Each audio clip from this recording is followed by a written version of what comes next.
Welcome to today's webinar, courtesy of the Kentucky Small Business Development Center in Louisville. Discover no-cost, valuable business services to help you thrive, whether starting your entrepreneurial journey or scaling your existing business. We have the resources and expertise to help you succeed. For more information, please visit our website or text 502-977-5800. Thank you for joining us today. Feel free to use the chat feature to ask questions or engage with our speaker. Let's get started.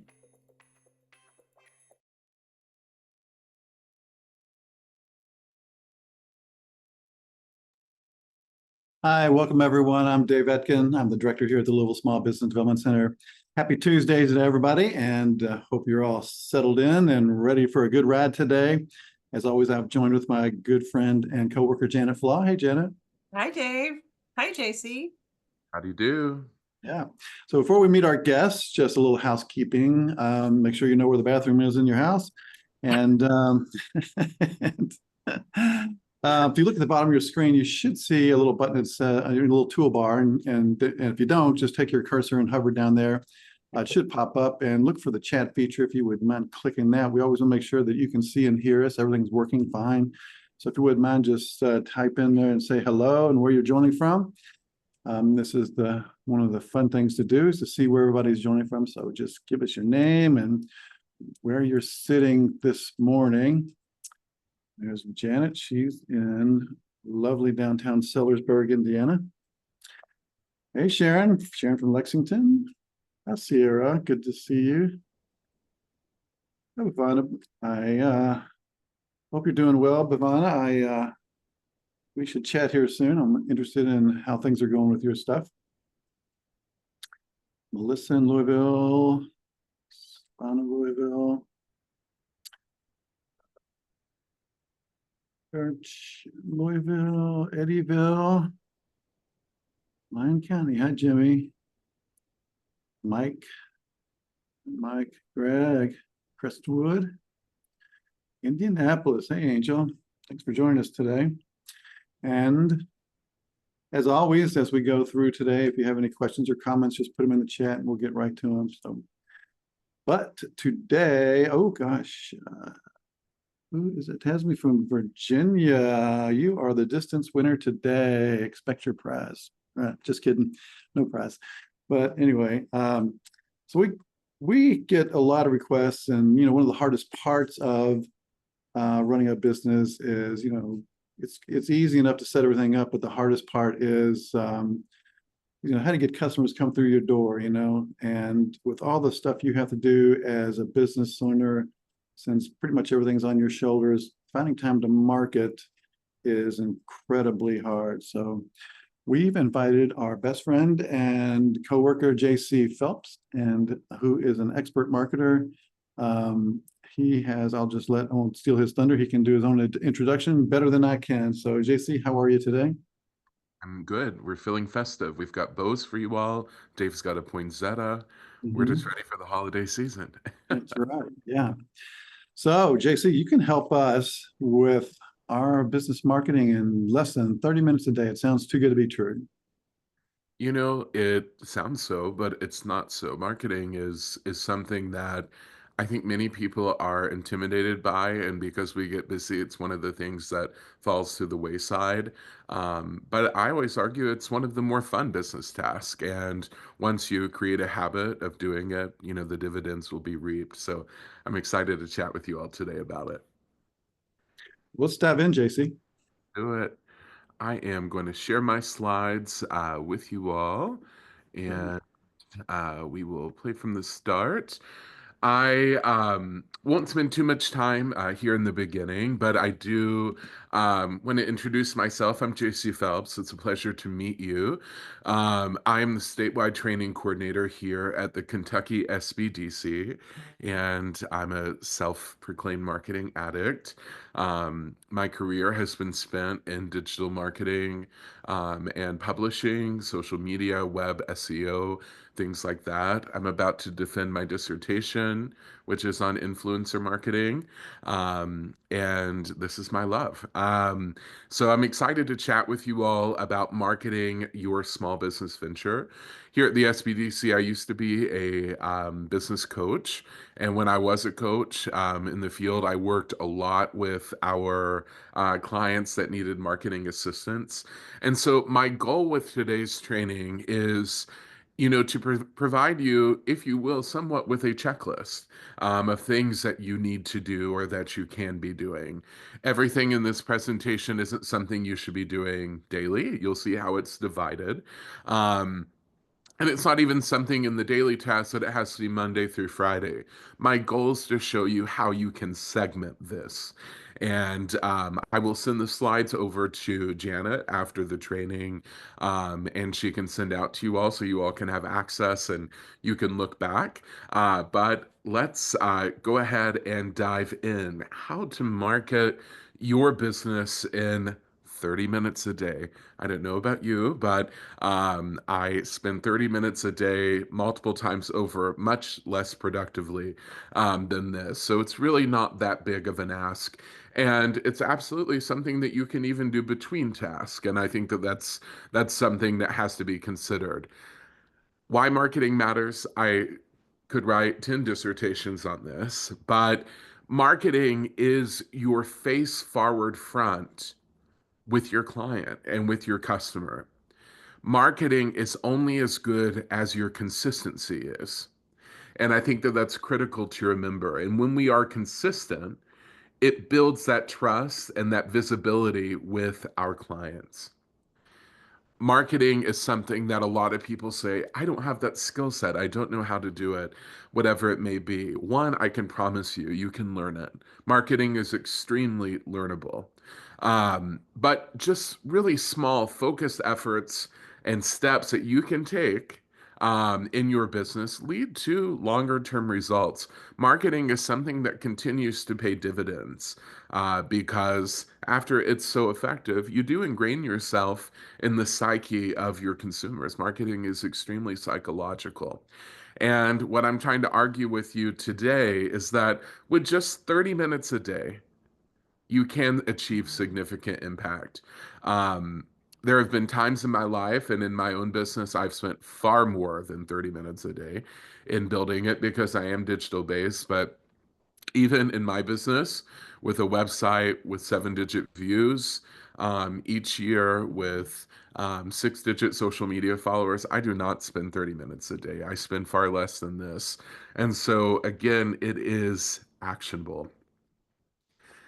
I want to stress this again. That's why I made it a slide 2. Small, consistent actions are much, much better than sporadic large efforts. And at times, we all go through seasons where maybe you have the time to do it. I tend to do a lot of pre-planning, and I've been working a lot on my marketing here in December. And I was up till 2 a.m., in fact, doing it. But I don't do that often. And the small things that you do throughout the year actually pay the more significant dividends. And I want you to believe that. You have to buy into it, but it's true. I can promise you. There is this fatal fallacy, what I'd like to call it. We'll do a little alliteration this morning. I have heard this more times than I can even begin to tell you. Someone will say, I'm too busy running my business. I simply don't have time to invest or to do my marketing. And to that response or to that statement, with the utmost respect, I say if you want to run your business and you want to achieve profit and you want to have long-term viability, you simply cannot afford for marketing to be the one thing that goes to the wayside. I could not disagree with this statement more. As small businesses, especially, we cannot afford to skip our marketing because marketing does a lot of things. It helps with your brand resonance. When your customer is thinking, hey, I need this type of item, or I want this type of dinner, whatever it may be, this service, your consistent marketing efforts intertwine with their psyche, and you're going to resonate with them. And when they need that, they will come to you. Your marketing helps people remain loyal to you because you're top of mind, and it also develops that customer relationship. Your marketing is how we compete in a very competitive, marketing heavy, digital heavy society. And as we progress, I can only nearly guarantee that marketing will become even more important as our society becomes increasingly digitized. And lastly, marketing is revenue. I think that's the thing people forget. They think of marketing as something that, you have to do, or this mundane task. But marketing is getting the message, the product, the good out. And I'm a marketing person, but I'm also a finance person. And some people find that strange, but the two are so deeply intertwined. And when I see marketing, I see conversion. And one thing I want to track in my business is, with the money I spend, what revenue did I make? And the more you do it, the higher your return is. You get better at it. So, today, what we're going to talk about, I'm dividing and just kind of giving you a laundry list of things that you can be doing on the daily capacity, in the weekly capacity, in the monthly capacity, and in a quarterly capacity. We'll end with some best practices. And then, of course, I would love to answer any questions that you may have, whether it be about this or any other marketing question. If you do the math, for example, in monthly or quarterly tasks, you may see something where it says 1 to 2 hours. Obviously, that's not 30 minutes a day. The goal when building out your schedule is to take these tasks and to finesse these tasks in a way that when you combine them, you have no more than 30 minutes a day. And I also want to make the statement that 30 minutes a day to you may be Monday through Friday, which would be what, 2.5 hours a week? 3.5 hours if you include Saturday, Sunday. I will leave that up to you. Maybe you even just do Monday, Wednesday, Friday. It depends on your capacity. But my advice is that you need to start small. You need to start with an extent that you can develop a habit. And then once you have that habit, it's not going to be hard, and then you can scale up. I'm not saying you ever have to scale up to over 30 minutes a day, but it's always good to start small. Now, let's talk about the daily task. Social media is absolutely something that needs to be on your daily. And I say 10 to 15 minutes here. This is just an approximation, but at the end of the day, social media does not take that long to do, especially when you get into the habit of doing it. One thing that you need to be doing with a set regularity, and it's not something that you have to do every day per se, is that you need to post your content. And maybe you manually upload your content. You may be surprised to know that I like to manually upload still today. Or maybe you use a tool like Hootsuite or like Meta Business Suite. That's fine. Whatever capacity that it's in, posting that content needs to be on your quasi daily task force. Also, when you consider the daily tasks, one thing that you need to do is that you need to determine with what frequency will you post, because consistency is more important than anything in marketing. Your marketing success, your impression success is often driven by what we call the algorithm, which is some proprietary mathematics behind every platform. And while it's proprietary and we don't know the Facebook algorithm or the Instagram algorithm or the TikTok algorithm, one thing that is irrefutably a large part of it is your consistency. And so I would rather see you post 2 times a week, 3 times a week, and actually do it, than to see you post 7 times a week daily for a few weeks and then you drop off because you burn out. Maybe if you're not posting consistently, make the goal of posting 1 time this week, 1 time next week, and then you'll get comfortable, then take it to 2. Consistency matters, but you should be building up, not scaling down. Because when you stop posting, you stop resonating with your client. Social media engagement also looks like replying to comments and messages. It may seem mundane and small to you, but if someone comments on your social and you respond back, that is a mental cue that you care about your client, and they appreciate that. And whether they acknowledge it or not, they get the notification. It's there, and they think, "Wow, that business took one more step with me." Maybe you like, comment, share, whatever it is, you engage on other content. As I've said, maybe this is your worst nightmare, but to me, there are lots of tasks that I do in my own business. This is a pretty fun one. Using the social media platforms, considering it work because it is, but letting it build you up. That's a win-win to me. Daily task, customer outreach. There is nothing worse than slow customer service. We all know that. And if we're in person, right, we expect nearly automatic customer service. We understand in a digital capacity that that doesn't always happen. Sometimes there's autoresponders or, types of bots that we can build into our marketing experience, but people understand that when they message you that, you're not going to be managing your DMs 24/7. That said, people do expect a response. That goes without saying. And in looking at your response, right? Whether that's emails, whether it's your DMs, you need to promptly answer them because that person can, one, convert to a sell, but two, convert to a repeat customer for you. You may think, well, it's not a big deal. That was a $20 transaction.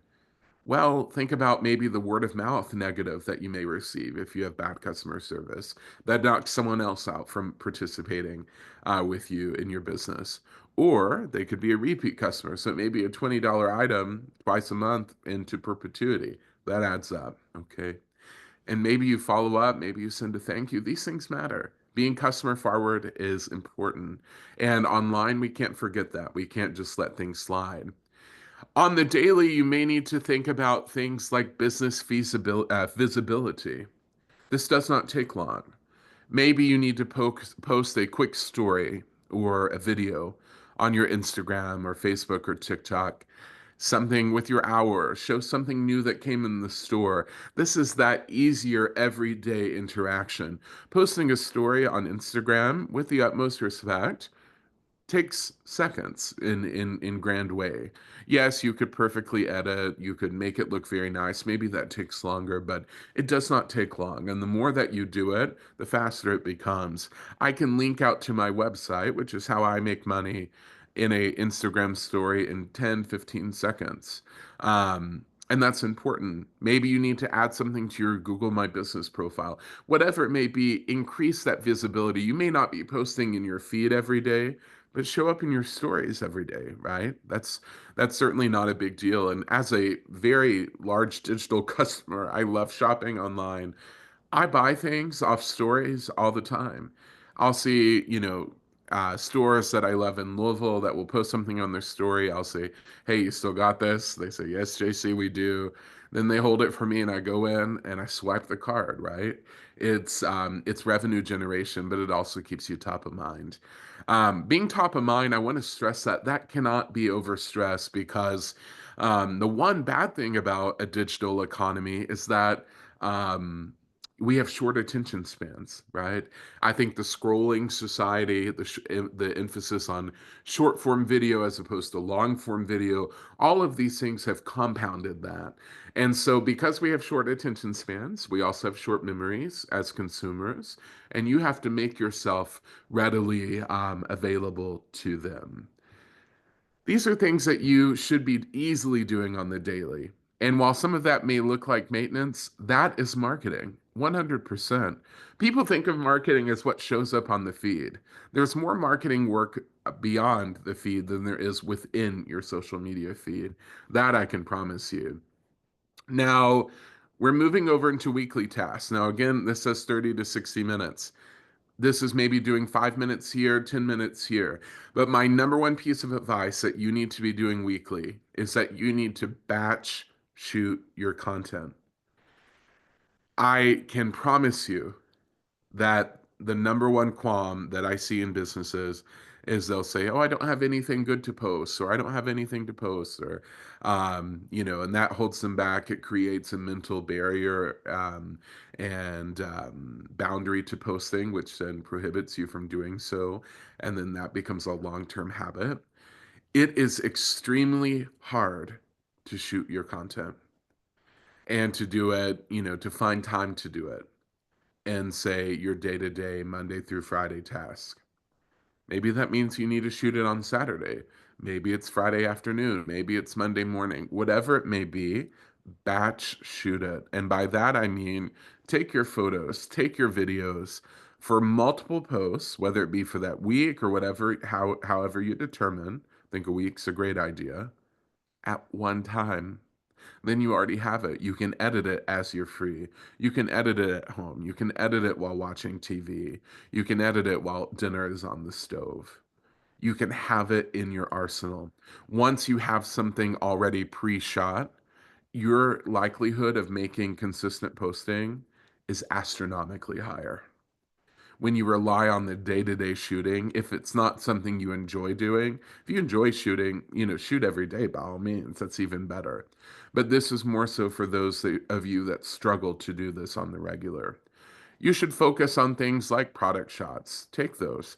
Take behind the scenes content. It's personal. Short form videos are, of course, where we are in our society.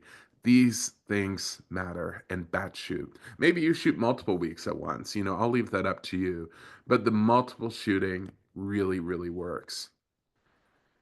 On the weekly capacity, you should be thinking about what you're going to plan, what you're going to post in content.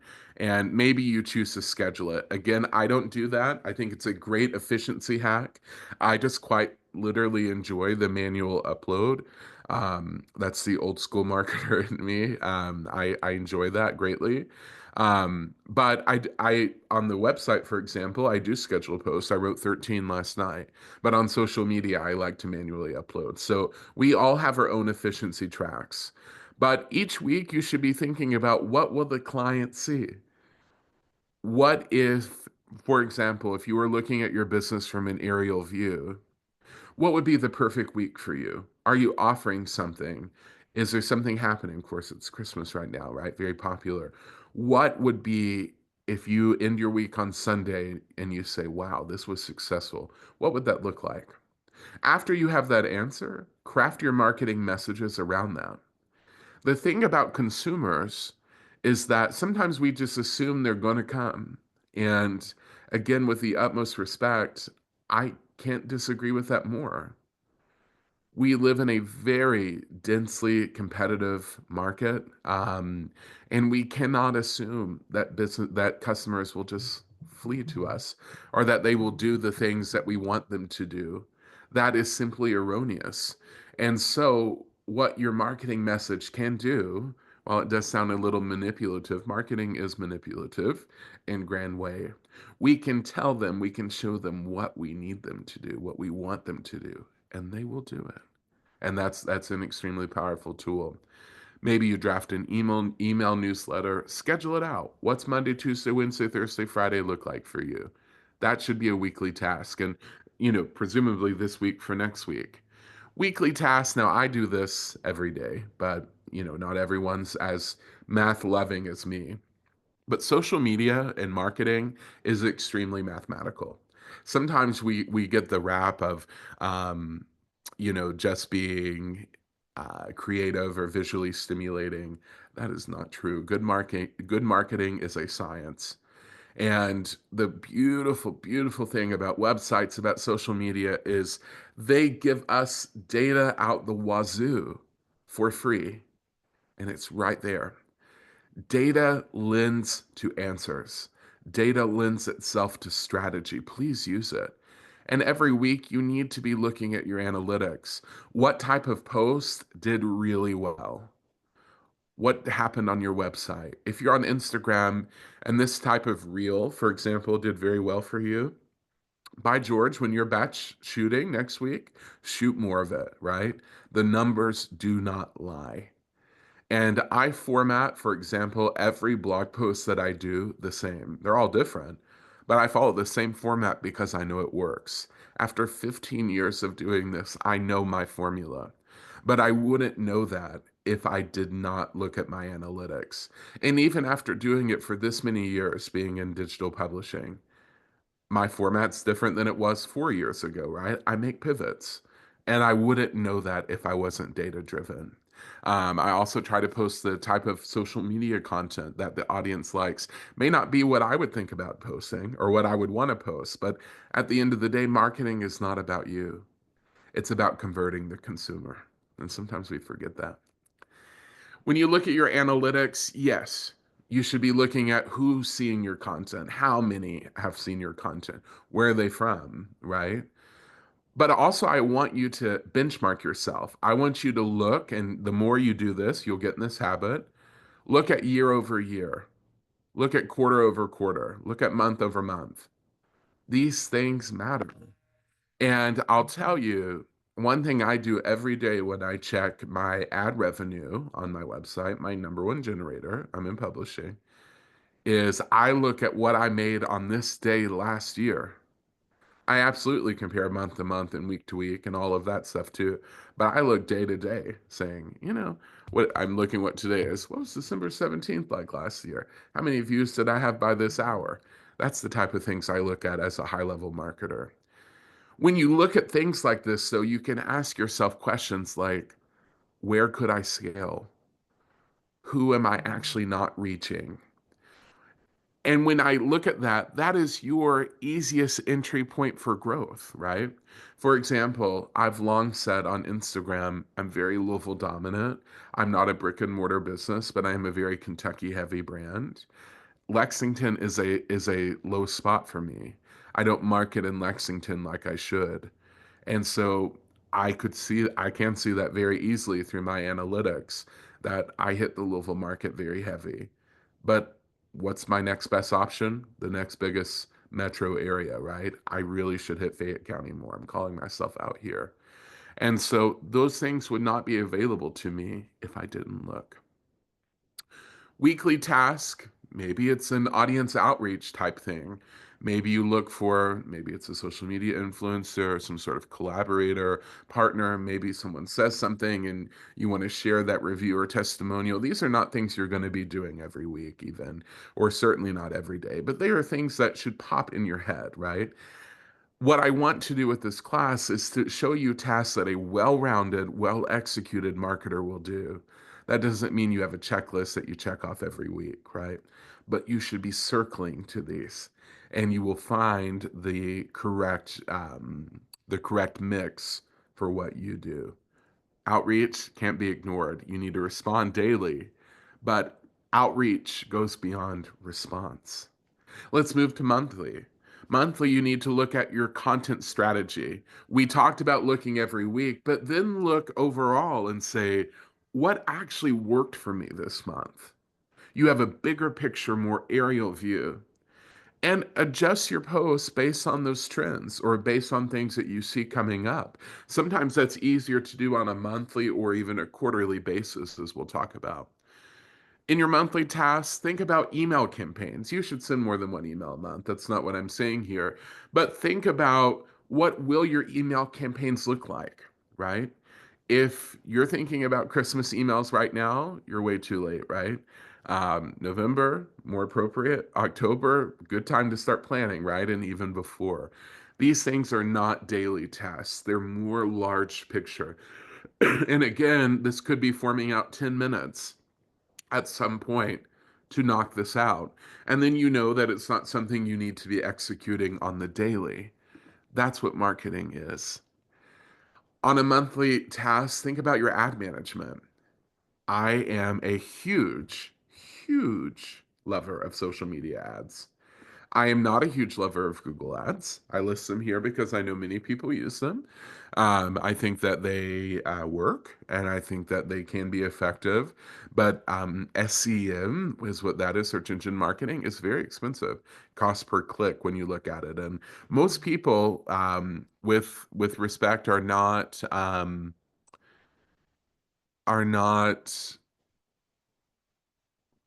the best at executing or optimizing that ROI, and the money they spend, they're just simply not seeing the return. Social media, I think, is easier to convert. And for example, I look at my data, I run ads multiple times a day, multiple ads here and there. I have it down to a science, and I can convert a pretty good client to my website, which is a reader for me, for 5, 6, 7 cents. I could do it cheaper if they weren't quality, but I care about quality, right? That's pretty good.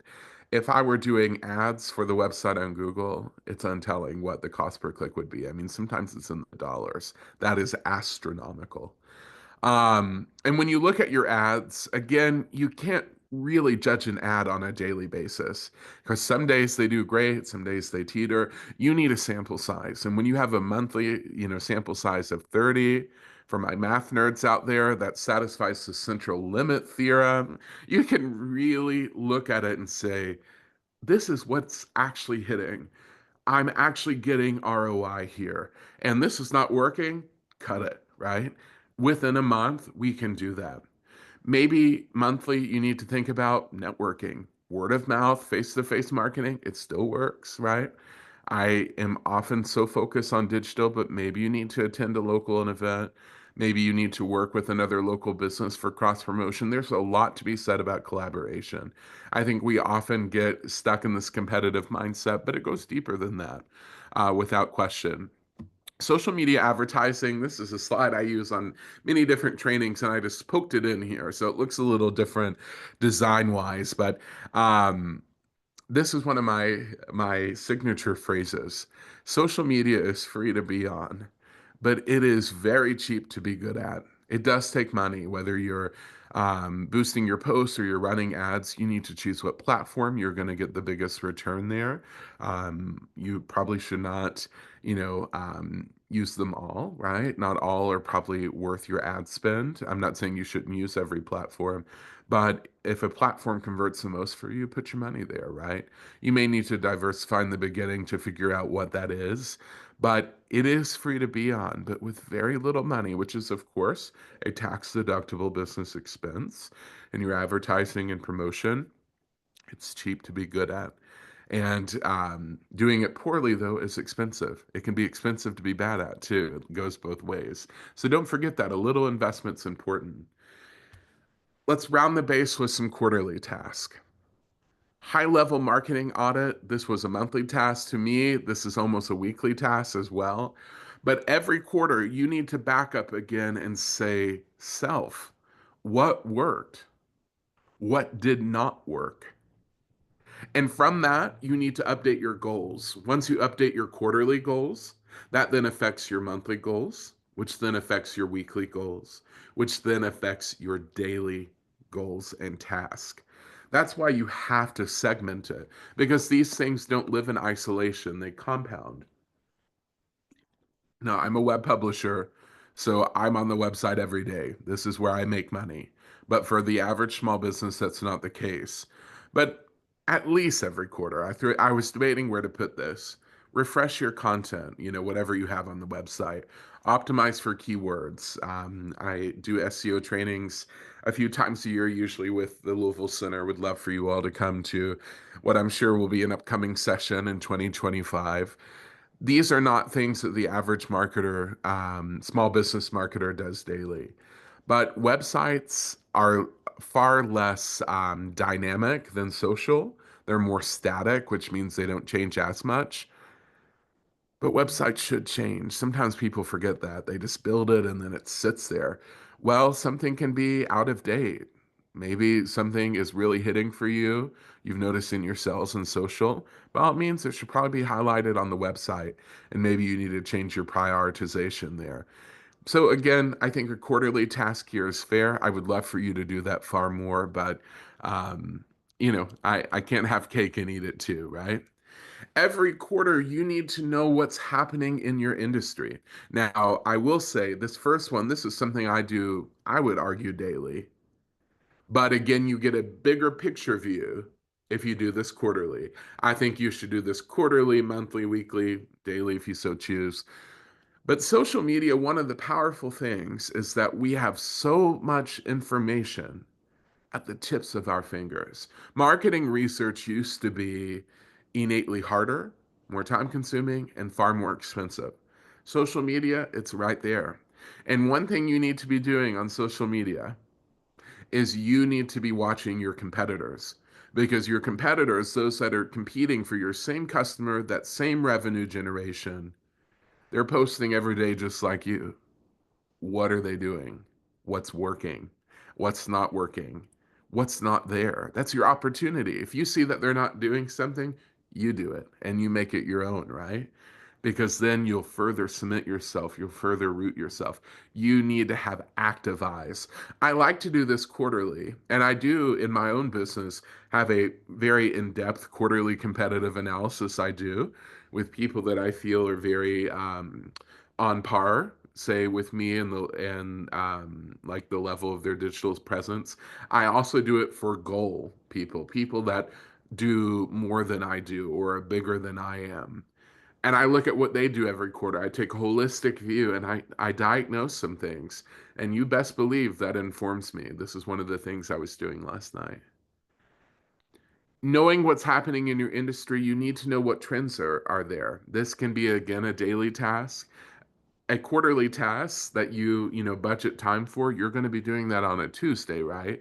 These things happen on the daily level. But again, look at the people that are more successful than you. See what they're doing, see what their content is doing. How are they posting? What are they posting? What trends are you noticing? And incorporate that in your batch shooting weekly, right? Take it down. It's a trickle down. And maybe you need to prepare for new technology. This is not something I want to get into in this training, but a lot of creators on TikTok currently are talking about whether or not TikTok will go away. Who knows, right? But if your entire social media presence is based on TikTok, a platform I quite love, um, it's something you should be evaluating, right? Because there may be another platform or we may be making a pivot. These things happen, and it's important to stay on top of it, right? Maybe your quarterly task is an actual content calendar. You can plan out weekly, but maybe you need to think about things in a large scale capacity. The reason I included that here in quarterly is because seasonal planning should be quarterly. Absolutely. Q1, Q2, Q3, Q4, however you want to segment it. In our businesses, we all have big times, right? Q4 for web publishers is gold, right? Ad revenues are way up right now. We love it. January, I just want to cry, right? And so in my Q1 forecasting and my Q1 planning, I have to think about ways of making a very dry, far less lucrative time. How do I make it still work? Because I still need revenue because I have payroll and I have bills that I need to pay, right? However, in my business, my biggest time is not Q4. My biggest time is Derby, which falls in Q2, right?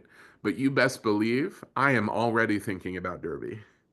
And in Q1, looking to Q2, January time, it's Derby time because that's where I make a huge chunk of my income. And so by looking at seasons in a quarterly capacity, what's coming up 3 months or more in advance, you can adequately prepare for holidays, events, peak sales periods. If you do this far too close to the time, I'm not saying you won't see success, but I can promise you in the long run, you will not see the same amount of success. I know that I can dominate Derby in my business because I think about Derby the first, if you think Derby is the first Saturday of May, that next Monday, I'm probably already thinking about Derby a little bit. Derby is a year-long mindset for me. And so this planning is very important, right? I think we forget this as small business owners sometimes. Incorporating time savings tools that are not efficient for you will not save time for you. I don't use Buffer, I don't use Hootsuite. I think they're great, right? I think they're absolutely great, but I like to manually post. Leave that up to you. Incorporate things that make your life easier because that's how you get it down to 30 minutes a day. I think scheduling in Meta Business Suite for Facebook and Instagram is great. I think Meta Business Suite has come leaps and bounds from where it once was. In your analytics, look at your Google Analytics, look at your Meta Insights, figure out the way that you click to get to where you want to go, and it will become second nature. That makes it quicker. That means less time invested to get the same answer. For your content creation, find a mobile editing software that makes your life easy. By all means, use ChatGPT. You best believe ChatGPT has helped me. As a digital marketer, it is my BFF, and I don't want to live without it. I don't know about you. Maybe use Canva, whatever it may be. Time management. This is something that I personally do. I do set timers in my phone and calendar reminders of things that I need to do for the marketing of my business. And again, my business is almost exclusively marketing. So there's a little bias here. But sometimes I need that reminder. I'm a pretty busy person with many pots in the fire. And if I don't have that reminder to myself, it's probably going to slip. I'm not going to lie. And in time management, you need to focus on one of these areas a day, right? This is not something to checklist every single day. It is a jigsaw puzzle marketing. I've not covered everything that you need to do, although if you did all of this, I think your marketing's going to be in good shape. It can always be better. But if you try to do it all in one day, you're not going to do a very good job. Focus on one area, do it well. You can certainly do it in 30 minutes and move on to the next, right? The next day's coming. Budgeting, I want to bring this up. I think this is really interesting. This is from the most recent Deloitte CMO survey, Chief Marketing Officer. But these are, of course, large firms we're talking about. But what I want to stress, small businesses, I know this is tough. You're probably looking at this number and maybe wanting to croak when you see it. I'm not saying this is what you need to do. Exactly. But what I want to tell you is that big companies, successful companies, companies that are reported on by, say, a big four consulting like this, they prioritize marketing spend. Social media and marketing, it's my famous phrase. It's maybe free, quote unquote free, or not very expensive to do or to be on, but it's very cheap to be good at. But good marketers invest time and money in it. Marketing in the Deloitte CMO survey is taking up 14.2% on average of the companies that are in the survey's total budget in 2025. $14.20 of every $100 of their budget is going to marketing. Love to see it. Over the past 2 years, it's gone up over 4%. That's huge. Okay, what does that mean? Marketing is growing. This is from a report a couple years back, the same report. But as you can see, different industries, change. If you're in, say, education, it says here 3% was the marketing budget average. However, if you're in service consulting or tech, look, there's 21. I'm in digital publishing. You best believe I spend quite a bit on my marketing. And if you look at my expenditures, my marketing and content expenditures are probably, I don't want to say probably, I know they're over half of what I spend a year. But again, this is the world I live in only. So you have to take it with respect to what you do, but every business needs a dedicated marketing budget. Don't start big if you don't have one, right? Because I want you to learn how to market efficiently. Start small, get a return. Scale up, get a bigger return. Scale up again, get an even bigger return. It's not going to work if you just decide, okay, here's 50,000 in 2025. If you don't know how to spend that 50,000, that's a horrible investment. Marketing is something that you learn and that you improve with experience. My final thoughts and tips: consistency is key. 30 minutes a day, everything that I've talked about, you can accomplish the daily, weekly, monthly, quarterly task in far less than 2.5 to 3.5 hours a week. That's 30 minutes a day. It's all about prioritization and how good you are at the puzzle. Small actions, small task, breaking it up, this matters. Think of it. It will all happen on the daily, but you don't have to do everything each day. You should always start simple. You should always start small, and you should always scale up. Scaling down is not what we want to do in marketing. What's one thing you can do? Start your day with a marketing activity. This is not my personal choice. However, a lot of people, this is what they need to do. Before your day gets crazy, do your marketing. I like to do marketing at the end of the day. That's when my brain is most ready to do it.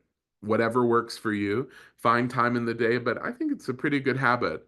Wake up before the door gets open, do your marketing. What a great strategy. You have to be organized. Things are sometimes on fire in marketing. You need to put the hose on things that are on fire before you think about a quarterly task. It requires investment. That may look very different for you than me and from the person beside you, but we all still invest. Time is an investment, certainly, but there should be a financial outlay at some point in your business. And in terms of marketing, with all due respect, I've worked in my career in many different marketing forms. Social media is the most cost effective, without question. It is the most cost effective. Here at the SBDC, our business coaches are here to work with you and to help you. Of course, many of you all are in Louisville. I'm sure you're connected to the Louisville Center, but I do want to remind you that the SBDC covers all 120 counties in the Commonwealth of Kentucky. We have 13 centers spread around the state that strategically serve our clients. And so if you found out about this and you've never been connected to a coach, or if you've never worked with a business coach, the process is very simple. You can always reach out, of course, on our website, or you can dial this number that's on the screen, 1-888-414-7232. That's 1-888-414-7232. Simply leave a message that you need to be connected with someone. If it's Louisville, they'll connect you to Louisville. And if it's Eastern Kentucky, we'll get you connected out in Eastern Kentucky. Paducah to Pikeville, that's what we serve, okay? I'm going to go ahead and come back in here to the larger room. We can do some Q&A. Thank you all for your time. I hope you have had some good little nuggets. And we'll join back here. Hi, Yeah, everyone. that was fantastic, JC. That was a lot. Took a ton of notes. Jimmy says, superb presentation, information, and advice. Thanks very much. So, if you have any questions or comments, now is the time, because this is when you get to ask an expert specific questions about your business or things that you're curious about. So since there's no questions in the chat, I get to ask the first question because I have a ton of questions as well, JC. I'm going to, jump away small back from a lot of the techniques you were talking about, but I kind of want to get kind of granular, maybe a little bit behind the scenes, especially like when you're talking about, like batch shooting. So I'm kind of curious, do you, talk a little bit about what you would batch shoot. Do you script these things? Do you write a script, before you do any shooting? I mean, talk a little bit about what you would be doing. Sure. So, batch shooting is absolutely what I do, and I'll just tell you, in my own marketing world for years, I shot all of my own content. I do not do that anymore, but the person that works for me absolutely batch shoots. She shoots one time a month for me. But when I think about batch shooting, and that's another thing, at some point you can think about hiring something out if your time is worth more than that investment and you have return. However, I think you need to know what you're doing and what you're hiring out before you hire it out, because then you don't know if someone's doing a good job. All of that to say, though, in terms of scripting, I think scripting is really important. I really like voiceover in content, and when I'm doing voiceover, I'm looking at a Microsoft Word document and I'm reading off the script, and I put my normal crazy voice inflections and make it me. But that form of content is very popular right now. If you are a boutique, you can think about the things that you want to offer or highlight that week. If you're a restaurant and you have certain specials, whether it be Monday morning or when you're closing out the kitchen that weekend, shoot the content and have it out there to post. So I think looking at what's coming down the pipeline that week's important. But in batch shooting, it does make your life easier because you don't have the excuse of saying, I don't have time to shoot that right now. It's already shot. So we got some questions coming up, but I want to keep going here. So talk a little bit about the equipment you used when you first got started and where you're at now and how you do all that. Yeah. So again, I started blogging 15 years ago, which is crazy. And the other thing I'll tell you all is I'm 30, which means next year in my life, I will have blogged longer than I have not blogged in my life. And digital marketing has been such a blessing in my world. When I started with a point and shoot camera, as we did back in the day, right? The things that I shoot are pretty, I think, editorial if you look on the website. And of course, I use a high quality DSLR. And the person that shoots for me uses a very high quality camera. But let me tell you, if I were shooting my content today, how lucky we are to have these because I'm telling you, you can do amazing quality photo work and video work on your phone, I promise. And the more you do it, the better it gets. I can promise you that too. And I will also say, all my editing, I used to be the most diehard iMac, Photoshop, old school editor. I edit everything on my phone. The things that I edit now, I use Adobe on my phone. I use a video editing software on my phone called Splice. I use apps. It's almost all my phone now. I do like the camera, but my camera automatically goes to the iPhone. But I think there's no use to have a high quality camera unless, you're particularly talented with it. Otherwise, I think your phone quality is just as good. Yeah. That, you just kind of sort of answered the question, but I'll ask it again. So do you do all your own editing? You don't hire out an editor to work through that? So I do have someone shoot static photos for me, and she will do some editing. I also do editing. I do all writing editing. I do all video editing. I still do that all in-house. And by in-house, I mean me sitting right here on my couch. Yes. For a long time, I was a team of one, in fact, for 13 years. And I should have taken my own advice. Having people on your team is a good thing, but when something is your baby, it's hard to do. And Yeah, trust me, been there, and I was there far too long. Hiring was one of the best things I ever did, though. yeah, we're getting a bunch of questions, but Love I'm it. going to ask one more question Okay. just because. So we talked a bunch about posting and stuff like that, and I feel, and this is just my own opinion, that sometimes people post just for posting's sake, which I guess that's fine, just for awareness. But do you feel it's important to do some sort of call to action, or if you do a post, you have like a funnel in line to move them to a certain direction, or talk a little bit about that whole back and forth. Mostly, yes, you need to post, but actually, I'll tell you that's one of my pet peeves. I don't think you should post just to post. Um, yes, if you need to like get posts out there, that's great. But if you're at that point, your posting frequency may be too high. There Mm, are businesses that do not have daily posts, and that's okay.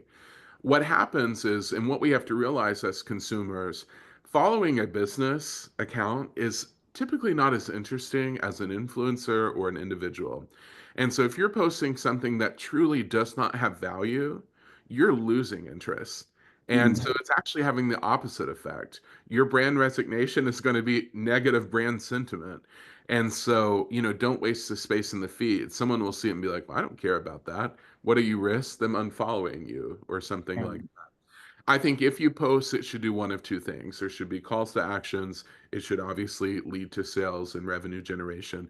But you can't sell with every post. No one wants to be sold to, so aggressively. So if it's not doing that, it should be building your brand recognition, your brand resonance, your brand positioning, building you up or your brand, letting them get to know you and establish with who Dave Etkin is or who Janet Flaw is or whatever it may be.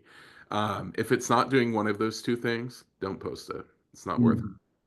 Got it. All right.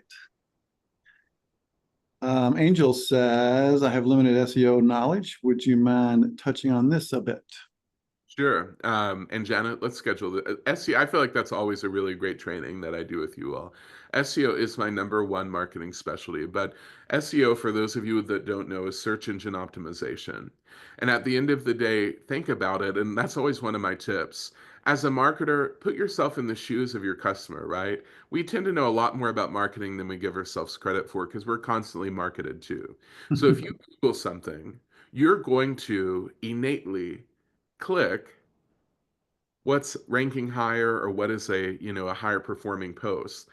Those posts get higher through search engine optimization. The process of search engine optimization is optimizing, formatting, generating your content in a way that is search engine friendly. That's using keywords throughout your posts. It's properly titling your images. There's a proper way to title your images. Everyone hates when I teach them that and they didn't realize it before. It's putting your alt text. It's making your URLs and your slugs in line. There are a lot of ways, but the biggest part of SEO is keyword integration and having your keyword rank for your post, which is what makes you pop up in the Google feed. And so it's a training that I have to dial down to even make it an hour. I could talk about it all day, but that is really what SEO is. You cannot put content on a website and hope that it will rank. Web results are far too competitive. Web posting and website posting takes way more strategy than social content to do it well. Hmm. Absolutely. So Nice. that's a brief overview, but we'll just say stay tuned. We will schedule something. I'm Yeah. sure maybe Q1 of the year as we're talking about quarterly, and I'd love to do that training again. It's That would be a good one. So Jimmy asks, how do you find the social media platforms that reach occasional customers, i.e. a golf course trying to reach out non-passionate golfers or a Thai restaurant for people that haven't tried Thai food? That's a good question. How do you bring in new customers into your sphere that might not be normally with you? sure. So the thing about platforms is that sometimes we can be effective on all of them, and sometimes we cannot. I think first, what you have to ask yourself is if you are a golf course trying to reach a non-passionate golfer, if you're the Thai restaurant trying to get to the Thai food eater, you have to ask yourself the people you're trying to reach, whether it be an age demographic, something that is behavioral, however you're segmenting the client, where do they live? For example, if I'm thinking about golf, I'm a big golfer. Golfing tends to be, a demographic that's slightly older that can afford to play the sport and has time to play the sport and et cetera. That may lend itself very much to Facebook. If something is more visually drawn, it may be more to Instagram. Whatever the platform is, though, if your page is not currently hitting, that is a great use of ad spend because with very little money and very little ad spend, I can make a post advertising the golf course in Louisville, Kentucky, segment it to men and women over 25 that are interested in golf and sports and leisure. And these are things that you can hit. That's my favorite use of social media ads. As I think about who am I not hitting, you can literally force your platform to hit them for a minimum spend of $1 per day. And that's a great use of funds. Also, I Hmm. want to apologize. I hope you all haven't been hearing my grandfather clock. That's good. It just chimed again. I was trying to get it on cue, and it's just been going at wild times. So don't listen to my clock. It's not the top of the hour, whatever it may be. That's actually pretty close. So it's doing well. Well, maybe I got it close this time. That's good. It's been way off. I have two grandfather clocks myself, so I'm a clock nut too. So. Um, let's see. Savanya asks, I was usually making posts every week, but they barely got a like or converted in sales. Should I just do posts if I will be paying for the social media boost my post to boost my post? I Okay, don't have what many what a followers. great question. I Yeah. love this question. It may be that you may have to ask yourself, one, is weekly enough? You have to ask yourself, is the content convertible? So sometimes when we ask ourselves if it's not getting likes or interactions, if you were your target customer, if you were a customer forgetting you're a part of the business and you saw it in your feed, would you interact with it? And if the Mhm. answer is no, what would make you do it? Right? One, a little introspection's good. But the thing about boosting and ads and things about that, I'm a huge fan, as I've mentioned, love it. But I want you to hear this one cautionary tale.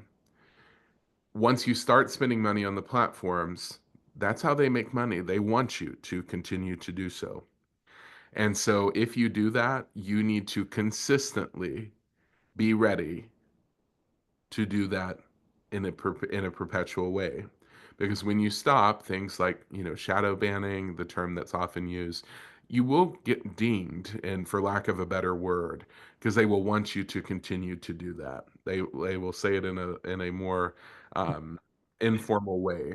And so boosting every post is in my opinion setting up kind of a dangerous precedent. I'm not, once a week, that's not that extreme, but it's not something I would think about every post. It's one I think about boosting posts or running ads to hit people that I'm not hitting when I feel like something is truly good and has a potential to really compound with that added spend. Or if it's already seeing some organic success, I may be more willing to pour into it. But every post, I would urge you to be cautious there. Mhm. Good question. Mhm. I have a question here that no one asked, and I can't believe you guys haven't asked the question. But JC, you are a well-known, successful influencer. So, how does the ordinary person find influencers to work with, or how's that whole process work? Yeah.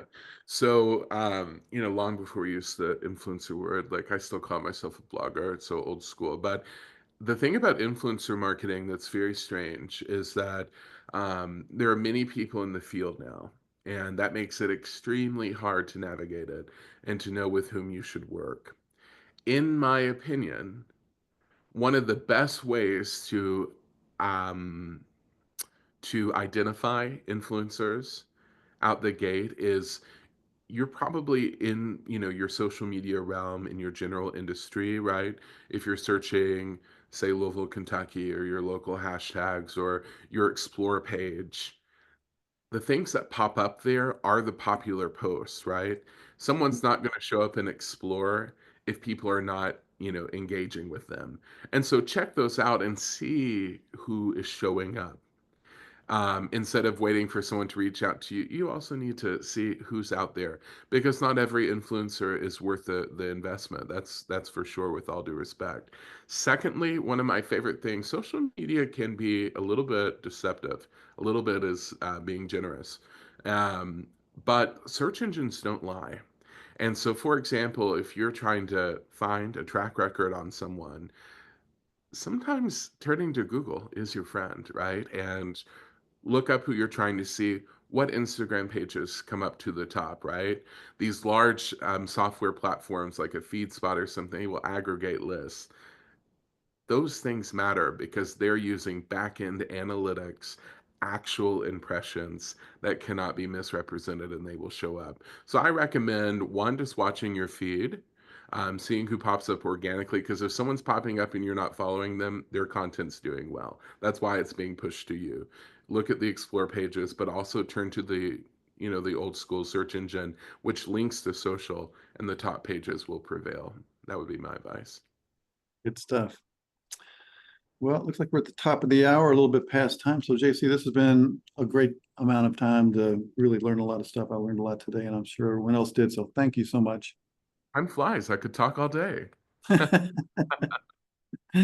hope you have a happy holiday, and I know your house is already festively decorated. So, Yeah, I did this training looking at a Christmas tree.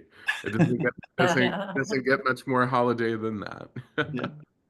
Janet, thanks for everything you do every week. So, Thank you guys very much. I hope you all have some great holidays. We'll be out until the 7th. No toolkit Tuesdays until the 7th.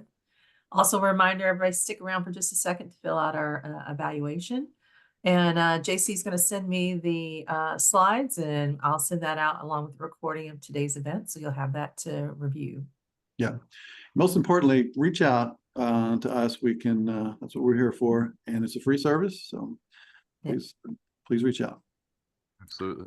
Thank you all for having me. Yeah. Have a good Tuesday, everybody. See you all.